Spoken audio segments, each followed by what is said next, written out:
Today I'm going to show you how to replace an RV skylight step by step, whether yours is cracked, leaking, or just worn out. We'll cover removing the old skylight, cleaning and prepping the roof opening, installing a new one, and sealing everything correctly so you don't end up with water damage later. This is a job most RV owners can handle by themselves with the right tools, so let's get started. Speaking of tools, let's go through the list that we need. So I have quite a few things up here on the roof. We'll start right in front of you. This is an oscillating tool with a scraper blade on it. Most times this is not needed, but this is an option if you have really tough sealant to get off, so let's put that off to the side. What I would like to use are nylon scrapers to roll the sealant up. Along with that is a heat gun to warm up the sealant. And then for cleaning and prepping, the final prep will be some 91% alcohol with a microfiber towel. And if your roof is dirty beforehand, you can use some simple green diluted down with a little scrub brush to clean the area, so that way you have a nice clean area to start with. Then, when putting things back together, we'll need some screws, different varieties. We'll see that here in a little bit. But to get started, you'll need a tape measure to know what skylight you need so you can replace it with a proper one. And for sealing things up, we'll need a caulk gun, some die-core sealant. Typically, a skylight is 3 to 4 tubes of self-leveling sealant with a little bit of non-sag sealant. And underneath that skylight, you have the option of Butyl tape or skylight sealant, just like this. And for working and staying clean, some gloves and paper towels. And last but not least, we need a skylight. So people will ask, where do you order a skylight for replacing it on your RV? You can go to Amazon, an RV dealership, or I like Icon Direct. You can order from them directly, or as an RV tech like myself, I can order from a distributor to get those. But when you're replacing a skylight, saving money on a skylight, I would not recommend that at all, because saving a few dollars now will cost you more later. Those inexpensive skylights, they're not made of the same materials that a good quality RV skylight like an Icon is. They are thinner, more brittle, and crack, and you'll have water damage or just have to replace it sooner.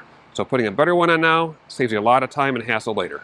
So how do you know if your skylight needs to be replaced or just needs resealing? So we're going to look at a skylight close right here. And just so you know, Erica's working off a ladder. This roof has some tight spaces up here, so I'll try not to get in the way so you can see everything. On this skylight, you can see some spider cracks right down here at the base of it where these screws are. This is partially from age in the skylight. I would say also partially from the screws being tightened too tight when the skylight was initially installed. This RV is not that old. I believe it's about 4 years old. So the plastic itself is in good shape, but it's cracking at the bottom. Sometimes you'll see skylights get really thin and brittle, and you'll see a ton of spider cracks on that skylight. Hopefully, when you're checking your RV out and inspecting everything, you catch those cracks before they become big gaps and have leak issues. Now, let's figure out what skylight that we need. So, skylights are measured from the dome portion. So the raised up part to the raised up part is how they go. So I'm going to measure across here. This one is going to be 18 inches. Now if I measure the other direction, it's about 23.5. For easy measurements, we'll call it 24. Then we'll also measure the outside flange. So the outside flange is going to be from the very outside edge to the very outside edge, both directions. So if I measure that this way, I'm 22. And going the other way, I am 28. A good rule of thumb, the flange is usually about 2 inches wider than the dome part is itself. So this skylight is 18 by 24, but the outer flange, 2 inches each way, is 22 by 28. Now, in this case, we have an 18 by 24 skylight. And in case you're wondering out there what your RV has, I would say about 80% are a 14 by 22 skylight. Those are the ones I stock every day, and I use those quite often. And another common question people will ask is, do I need to replace the inner dome when I'm replacing a skylight? So this RV in particular doesn't have an inner dome on it. The inner dome doesn't have to be in there. Your skylight on the roof is a part that you're working with to keep the water out of the RV. The inner dome is just a trim for the inside of the RV. This one they trimmed off on the outside of the shower and it looks nice. If you take your inner dome down on most RVs, you'll see bare wood behind that. So that's a decoration piece for the inside. Doesn't need to be replaced. Out of 100 skylights I replace, I would say 3 of them need an inner dome because it's broken, brittle, or has an issue with it. Now, the other question people ask is, how long should this process take? Well, I've done a lot of these, so I have a good system down when I'm doing them. They average about an hour and a half. That varies based on how tough the sealant is, what kind of roof it is, and the skylight, and a few things that'll make that go a little quicker, an hour and a half, or maybe a little bit over. If this is your first time doing it, or you're an RV owner, I would plan on a couple hours for this project because you're probably going to forget something and have to run to a store. Hopefully you get it all done that day, because last thing you want to do is leave a hole open in your roof if you have to order parts. All right, we'll start with the process here.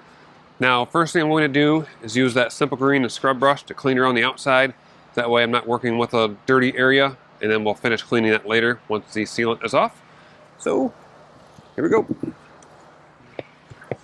With this, I'll just spray a little bit. Use a scrub brush to clean. And wipe it down.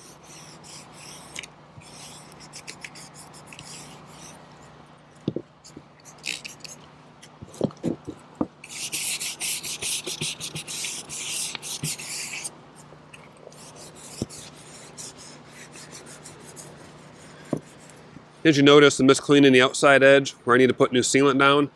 This part here is being scraped off, so I'm not worrying about cleaning this sealant, just trying to get the outside edge clean.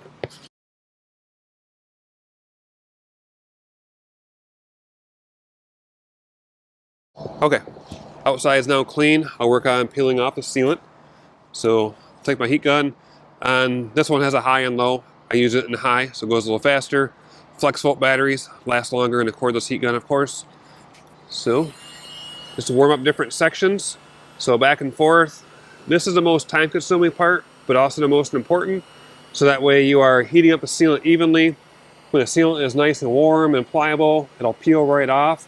If you're trying to move sealant that is stiffer, and we'll call it cold, even if it's 70, 80 degrees outside, the sealant is still cold. So if you warm it up to, I don't know what the temperature would be, but you can feel it where it gets to be warm, and then start working the sealant up. And for that, I'll be using the nylon scrapers like this. Now, you notice that scraper is nice and rounded on the edge. That is perfect for removing sealant. If you have a brand new one, I would recommend rounding off the edges so you don't have a point. That point on new scrapers can poke the roof material and damage it. So a rounded off one like that is perfect. Okay, that was about a minute of heating on that section there. So I'll see how soft that ended up being. So what I'm doing is I'm pushing towards the skylight, which is rolling back that sealant. You can see the nice shiny clean roof that's below that sealant. So I'll do this, that whole little section that I just warmed up. And then I'll come back to peel it up a little bit more. So I'll take my scraper. Now I'm going the long way with the skylight. You can see it's just going underneath just like butter.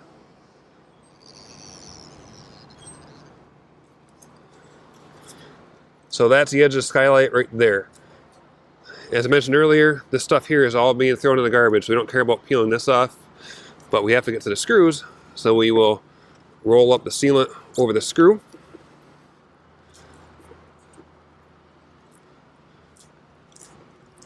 That's enough. I can put the bit inside there and pull that screw out.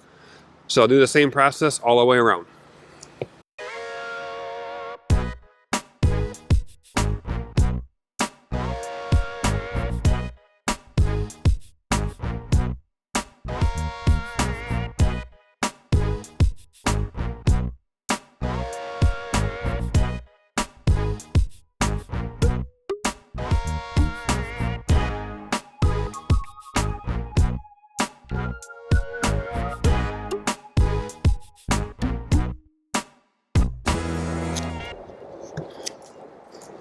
All right, now look at that. Right there, that spider crack that I saw, that's an actual crack in the skylight. So there's some water right there. So water is creeping in.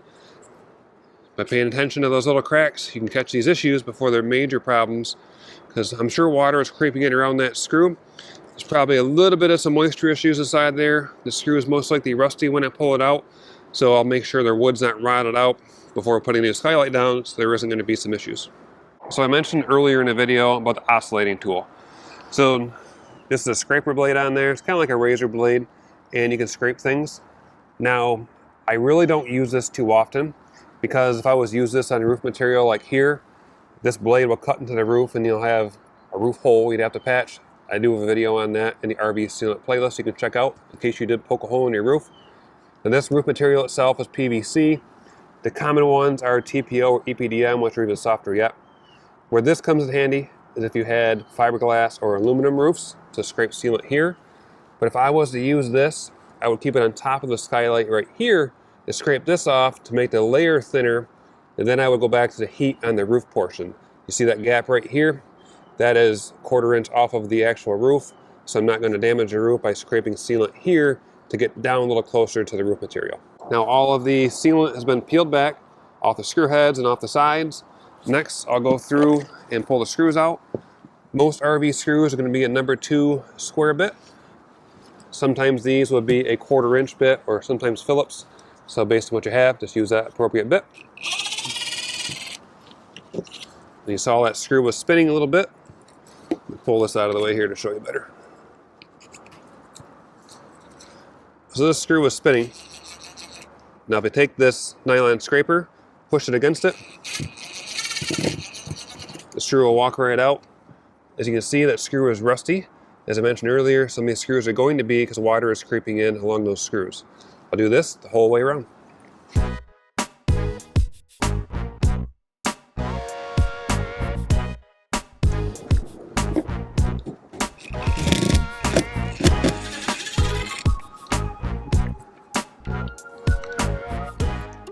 Okay, all the screws are out.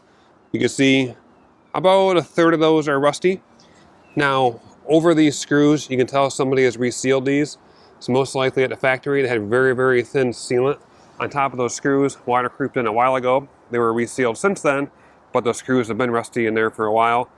You'll notice when I put new sealant down around this skylight, it'll have a lot more on it when I'm done, based on what they had on it from the factory. Because putting a thin layer on allows that sealant to settle, cracks to form much easier. By having a nice, thick, even layer, that will keep the water out and be a long-lasting repair. Now I'm ready to peel up the skylight. To do that, I'll use my heat gun. I'll warm up the flange, so that way the sealant below that will get warm. It'll peel up a little bit easier. And I have a 6 amp hour battery on this. I have a 9 amp hour. I'm not sure where I put it today. I wish I had that because it'd last a little bit longer. This battery is getting weak. If you have smaller batteries and a cordless gun, you're going to go through a couple of them, so make sure you're prepared before you go up on the roof because these take a while to charge.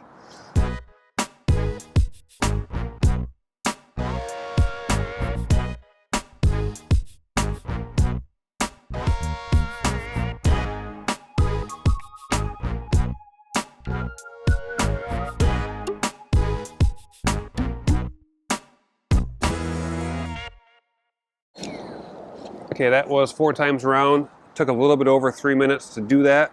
So the flange, if I feel it here, has a little bit of warmth in my hand.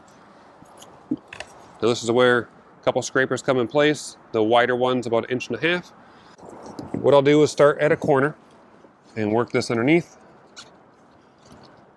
Kind of jam one in there like that.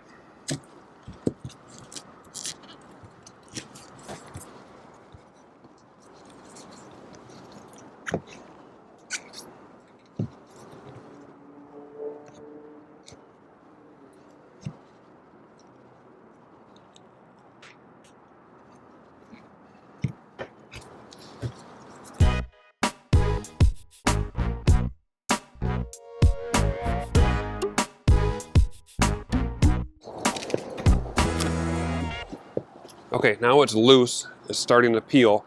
You don't want to just pull with all of your might. Keep slowly working it up so you don't pull that roof material with it. So keep that pry bar going in there to separate it as you're going all the way around.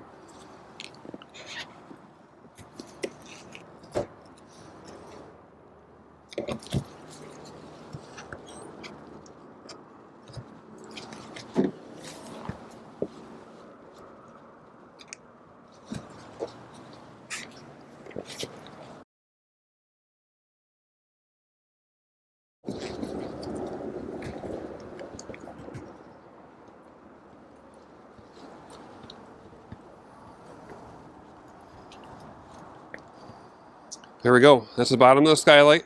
You see the liquid butyl sealant they use, and they put it down from the factory.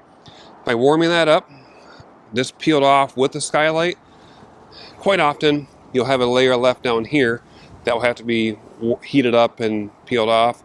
I'll still clean this up, but it's not quite as bad because I heated the whole thing up before I took it off. But coming off this clean is not normal. There's usually a lot more butyl left on the roof itself. So now we're at the point we need to do our final prep and cleaning and removing sealant. You don't have to have every bit removed off of it, that's okay. As long as it is stuck down to the roof. This stuff that's loose needs to come off. I didn't show you this earlier, but a little nylon razor scraper like this works great on PVC roofs or fiberglass and aluminum. Otherwise, rubber roofs, I'll just use a short scraper so I can control it really well. So I'll show you the difference here.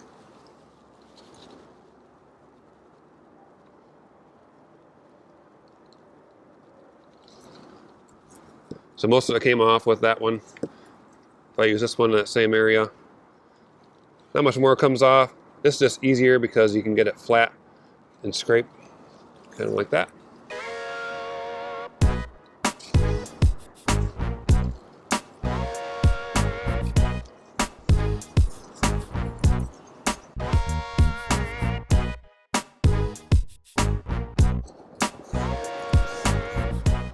Okay, all the extra loose stuff is removed.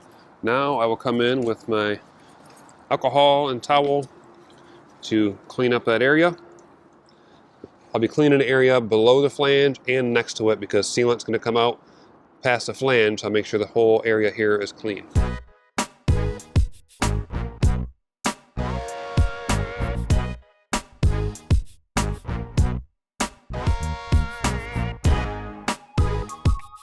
Now you're probably wondering how clean does clean need to be? As long as everything loose is removed, like this roof is aged a little bit, so it has some staining on it. This darkness right here is not an issue.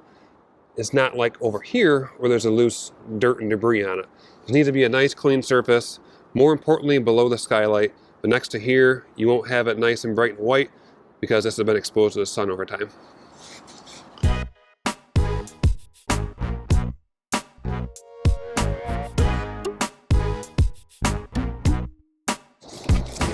As you can see, I'm also wearing knee pads. You're up here for a while, your knees will get sore. If you don't have those, any sort of a kneeling pad will definitely help and move it around. These ones, I'll show them for a second. But they go below and above the knee and stay in place. The ones that don't have this top section are only right here. I don't like those because they always fall down on my leg. This little thigh piece up here keeps them in place. I'll link these in the video description as well. I'll clear myself some space. Now I will get the new skylight out and do a test fit.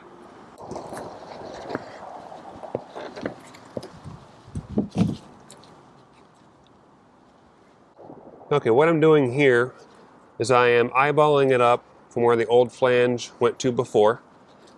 And if you remember some of those screws that were rusty a little bit, that means those holes were stripped out. It will line up with some of those screw holes. I'm going to offset it just a little bit to make sure that we have a good grip when the new screws go in. Now that I have my position, I'll use some painter's tape and mark my sides so I know where I'm going to. Now I realize when I was talking earlier, I forgot about some of these little steps or supplies like painter's tape, but it'll all be in the description of this video. I do these jobs all the time just in my head. I just grab it out of my tool bag, so having to remember what I use doesn't always work and I forget stuff. Now my position is marked, so I know where the skylight will come back to. I'll pull this out of the way now, and then we'll put some butyl down. Now I'm going to use the liquid butyl for this. Your other option would be to use the butyl tape. If you were doing the butyl tape, you would stick that to the bottom of the skylight, making sure you're covering the screw holes. You can do like one strip of butyl tape or two and go all the way around so your flange has a good seal on it. In this case, I'm going to put it down to the roof itself and then carefully put the skylight on top of that. The difference between the butyl tape and the liquid butyl is the butyl tape, you have to squeeze it down a little bit more to make that butyl tape adhere and evenly squish. With the liquid butyl, You can put a little bit of a thicker bead down. It's softer, so you still need to make sure you're not squishing out too much, but that thicker bead will evenly seal everything. And when you put your screws down and carefully make sure your tension is proper on all those screws, you're not going to crack anything, and it'll create a really nice seal because you can put a thicker seal on with this. Now for this, I'm going to cut it just like I would a tube of Dicor, right where the angle part meets the straight part. That's where I will cut my tube and go over here to my basket so I don't poke the roof.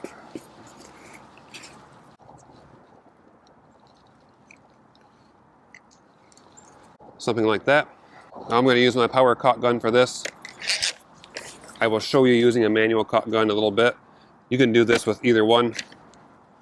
So this is my preference to make a nice even bead. As you will see, Butyl is very stringy. So have a towel handy.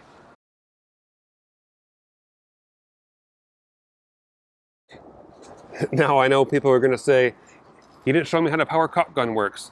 Well, if I went through everything in detail, this video would be hours long. I'm just showing you how to replace a skylight. If you want a video on using this, you'll have to find a video on this power caulk gun itself.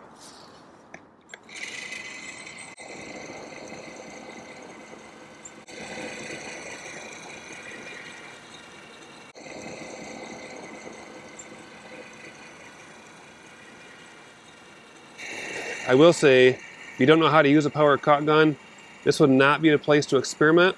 I would do that in an area like resealing or something like that, because you can make a pretty good mess.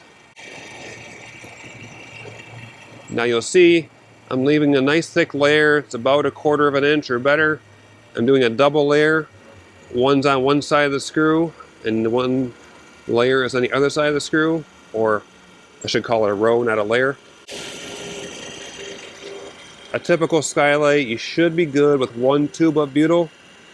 If you have a bigger one, you might be just over a tube.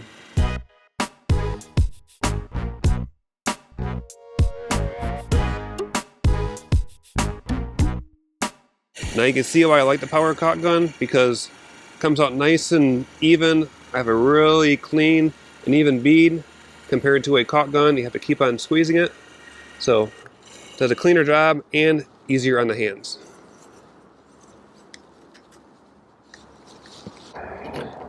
Now make sure you get your little tape or plastic film out from underneath of the flange.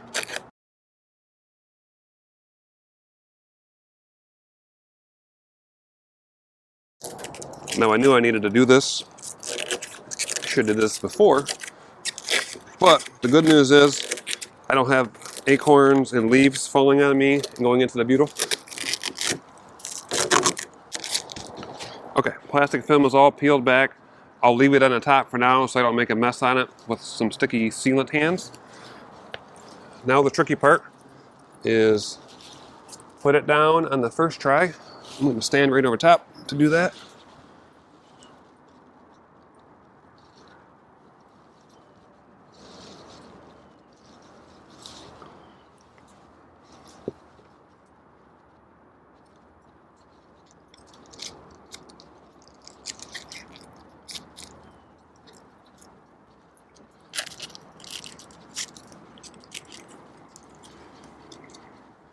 Okay, skylight's in place. I'm going to pull my tape off. You could use a pencil for this as well, or a Sharpie, and you wouldn't have to remove anything. The screws I'll use for this are a coarse red wood screw. It doesn't matter what color they are because they'll be covered with sealant. So I'll get a couple of them out so they're ready on the roof.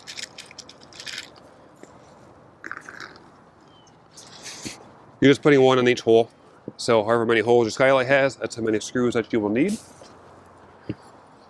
And when you're putting the screws down, I'm going to start in the middle on each end, then work my way towards a corner so it flows towards that corner. And if you put screws down in a corner, work your way to the middle, you can create a bubble in the center. So you want to work that corner outward.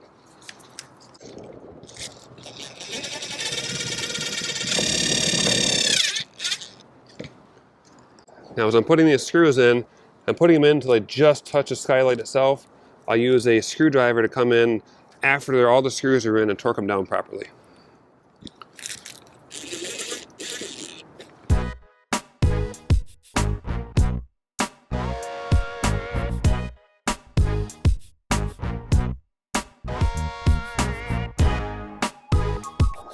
I'm going to take my screwdriver with a square bit.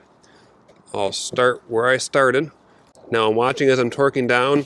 You'll see the butyl will widen a little bit as it's squishing out. You want to see it just have a nice even squish. When you're looking at the top of it, you don't want to see any gaps in it. If it doesn't go all the way to the edge, that's okay. Okay, everything is tightened evenly and secure. I'm going to peel off the plastic film.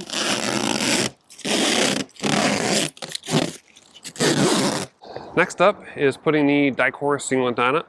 Now I mentioned earlier we'll use a little bit of non-sag. Now where that comes in is I'm going to take the non-sag and fill in right at the edge. So the spot where the butyl didn't quite come to, where there's that void inside there, I'll squeeze a non-sag inside of that. The non-sag will also fill in this transition from the skylight down to the roof, because this sharp transition with self-leveling sealant is usually where the sealant will crack. By putting a transition with the non-sag there, the self-leveling will evenly go from the skylight down to the roof back and forth. Now for your non-sag, one tube will be plenty. This one's, I opened it up probably yesterday, doing a job. I'll just work my way around the side, and go all the way around.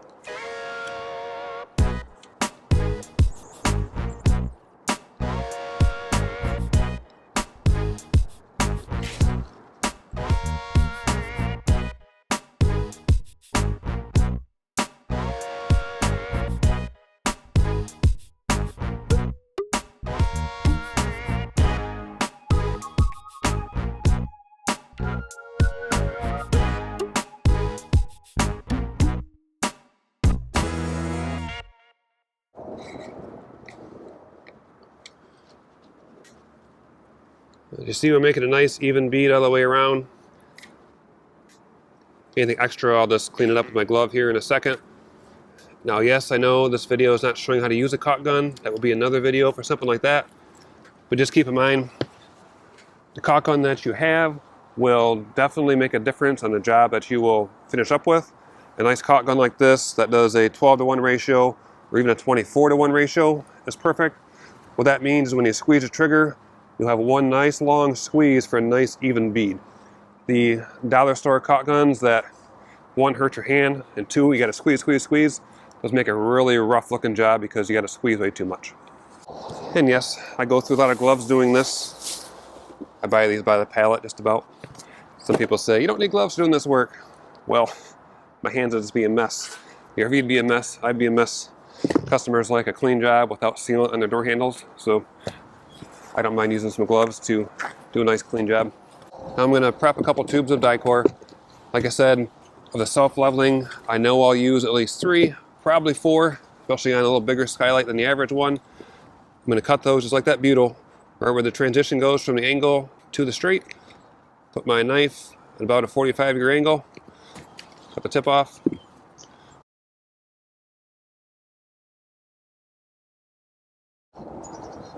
So I'll poke these out so all 3 are ready.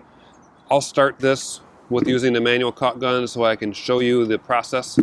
I will finish it up with the power caulk gun. Now, I know some people when they put sealant down, they want it to look professional, like you're building $1 million house. RVs have a different status than that. Putting down the sealant where it flows out normally for self-leveling sealant is how it's designed. Taping off the edge and have a perfectly straight line is not necessary in RVs. Actually, the manufacturers of the sealant would rather just have the sealant flow out naturally versus peeling the edge up, because then you can disturb the actual seal. So I'm going to get around this side so you can see what I'm doing. Now what I'm going for is bringing the sealant about 3/4 to 1 inch past the flange itself. And on top of the flange, I'll come right to where the transition's at. So it'll be a wide bead here. That way we're getting around all the screws. By coming up to this flange, that will eliminate somewhere for water to pool up between the dome and the sealant. So that way water will just go from the higher dome and roll right off the roof. So I'm going to start a line on the outside.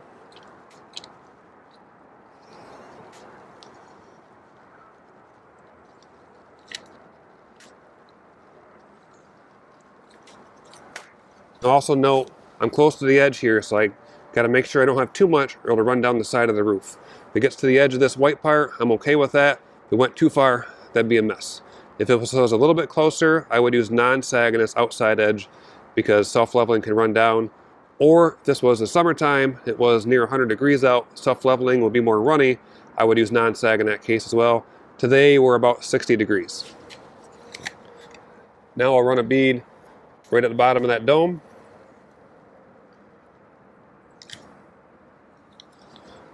Now I'll work my way between both of those beads, weaving back and forth. This is kind of like welding metal. You want to work that sealant back and forth. That way it has a nice good bead. I'll do this process the whole way. I'll create an outside line and an inside line. I'll connect it in between. Now as you're getting over the edge, like just right there, I'm kind of working that sealant so it fills that gap in, and I'm not cutting it too shallow or too thin, I could call it, on the edge. That way the sealant will seal nice. And as you're doing it, if you miss a little spot or you end up with an air bubble, you will see it and feel it as you go. You can just come back with your fresh sealant you're working with and fill in that little hole or a gap that you created. All of these lines you see right now, these will level out once the sealant settles out. That's what self-leveling sealant does. Right there, you hear the air bubble? Now right here in my tip, I have a hole for my air bubble. Means I heard that and I was paying attention. Now I can fill that hole in and keep on going.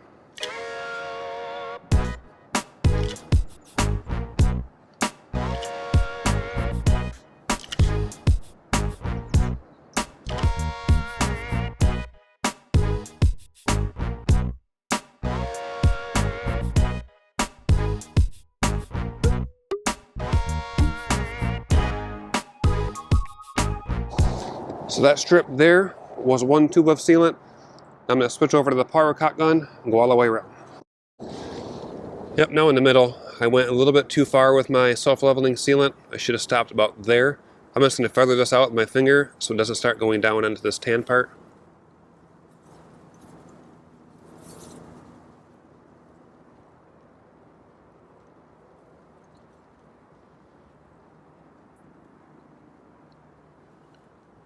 Like I said, ideally, in certain situations, you would just use non-sag in that little section so it doesn't run downhill, especially because it's already going downhill and you're close to an edge. Now it'll stay right there and we'll be okay. Okay, now I have the power cut gun. I'll keep with that same routine that I had with the manual one and finish my way to that corner I started on.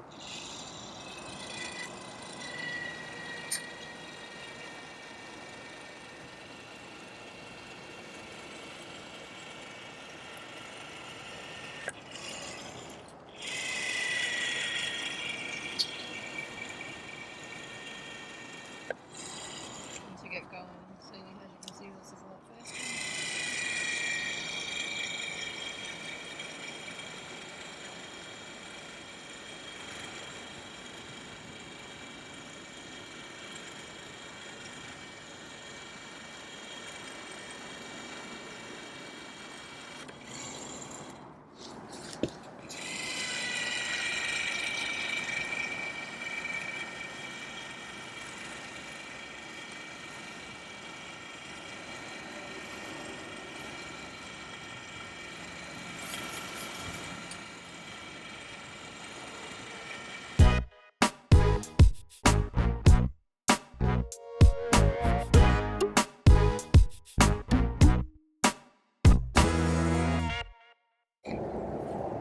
Now that's the second tube.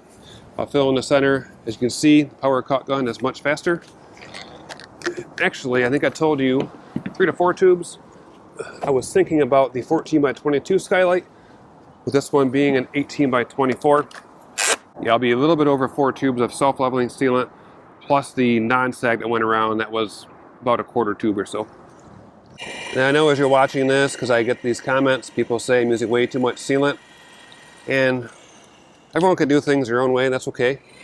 The reason I use this level of sealant is because I've seen great results. Putting it on too thin to start with will make the sealant thin out faster, it'll crack faster. When you're putting it on, it's a nice thicker bead. I'll call it an average 1/4 to 3/8 thick. That will level out to an 1/8 inch to a 1/4 inch thick. If you're putting it on thin, just covering the edge, let's say an 1/8 inch bead, that's going to thin out to be paper thin once that sealant cures over time, and then you're going to have to reseal it. Every skylight I put on with this level of sealant has never had a leak, and you don't have to reseal it because it has a nice, good, thick layer. I call this like a factory seal because in the factory they have a huge caulk gun, and that caulk gun will put a nice thick layer all the way around. So I'm trying to replicate what they do at the factory.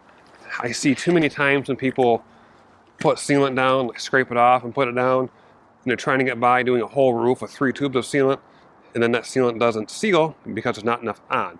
So the key with this is make sure the layer is thick enough to start with, so that way it'll last a long time.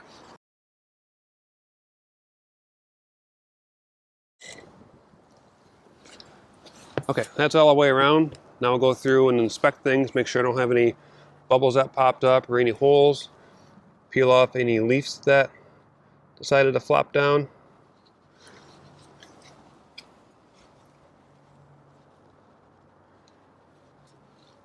And you can see already the sealant is starting to level out and flatten. So we're looking good. Now, people will wonder how long before I can drive with that RV. Rule of thumb is 12 to 24 hours after the self-leveling is down, because self-leveling, if you were to drive us down the highway now, that sealant is still curing and it can blow and just make a mess. So your curing time frames would be after self-leveling is put down 4 hours before it rains. At that point it's waterproof. I like a little bit more, but 4 is all you really need. And 48 hours later, the sealant is 80% cured, and then the rest of the curing process takes a full 30 days. So if you're going to wash the roof, I would wait till after everything is fully cured, so 30 days or later, before someone was to come through and wash it after sealant was put down. And for this size skylight, which was 18 by 24, a little bigger than the normal one, I used almost 5 tubes of self-leveling, plus the partial tube of the non-sag. So I would put this at a total of maybe 5 to 5 1/4 tubes of Dicor, plus that 1 tube of liquid butyl that's underneath. So all of that creates a really nice seal. As you're thinking about that, that butyl underneath is your first layer of sealant, and the Dicor on the top is your second layer of sealant. So both of those together are keeping water out of the RV, keeping water away from those screws by having a nice layer on top like this. Now all this water, rainwater, will just run off of the RV and keep going. It won't pool up into pockets and be sitting there right around those screws. Over time, you might see a little indent where the screws are, but with putting a nice layer on like I have here, you won't see screw heads popping through like you did before when they had little dabs of sealant over top of those screw heads. So that's how you change an RV skylight. I'll put all of the supplies and tools and extra things that I use, didn't mention earlier, in the description of this video, so you can check out the list and make sure you have all the right things when you go to change your skylight. Also in that description is a link to the video playlist, which is RV Sealant.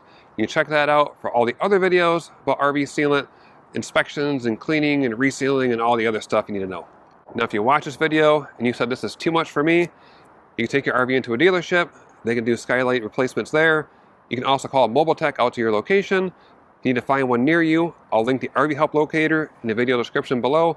Just search your zip code, you can see who's near you. Thanks for watching, stay leak free, and we'll see you in the next video.